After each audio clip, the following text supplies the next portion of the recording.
The income you need to make to purchase a property in the city of Toronto has definitely changed. Let's break down what those numbers now look like as mortgage rates have been declining and we've seen prices decline from July through August. I'm Michael Ouzas. I'm a realtor here in the city of Toronto. If you ever want to book a call to discuss what's been happening on the ground level in Toronto real estate, and even though we are going to go through some August numbers today, things have definitely changed for the month of September, and the market has been very different than we saw in the summer. You can click on that first link in the description down below. Every month, RateHub.ca does an analysis of the month-over-month change in cost to purchase a property. And when they compared July into August, what they noticed that it actually cost less to purchase a property in August than it did in July. A big portion of that is that the rates dropped significantly, and they still have dropped into September. We also just got a slew of new announcements when it comes to mortgage affordability, and that hasn't trickled through the market just yet, but we will see that in coming months, especially as those come in the middle of December. Let's break through what those numbers actually look like today. Here's how the income needed to afford a property in the city of Toronto has changed as of late.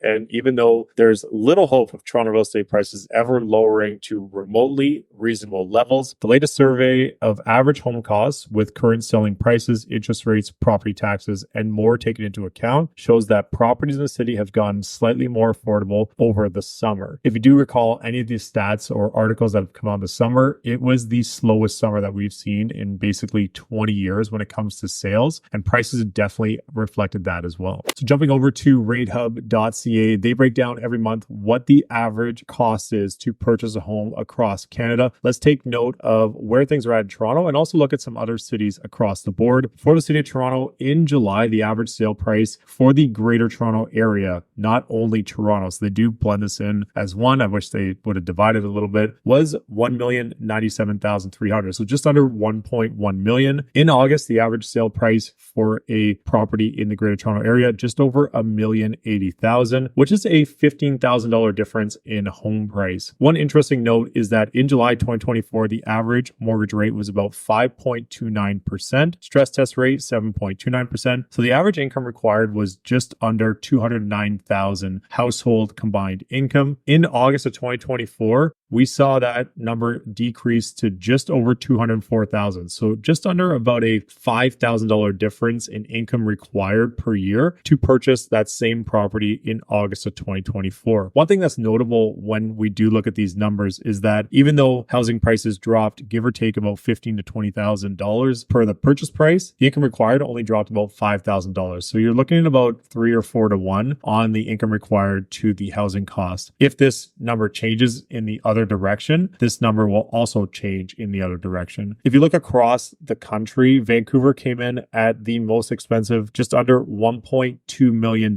purchase price. In August, they were at just about $1,195,000 or $1,196,000 basically. Only about a $2,000 change in price, which I would argue is basically flat. And you're looking at about $2,680 a month in savings from your household income. Looking across the major markets across Canada, Toronto was first place in your most amount of savings across the board. And St. John's was actually $160 more per year of household income required to purchase their average price. They went up about almost $5,000 in average price. So that's the difference there. And you're seeing all different price points in a city like Hamilton, which is not too far from Toronto, where your average home is just around $840,000. That remained relatively flat month over month. Your average household income would be around $162,000 a year, which is an improvement of about $2,240 per year for the amount that you get to save when it comes to purchasing your next property. Those are the numbers. Let me hear your thoughts on what we will see as we move along here for the last part of 2024. I'm Michael Ouzas. Thanks for watching.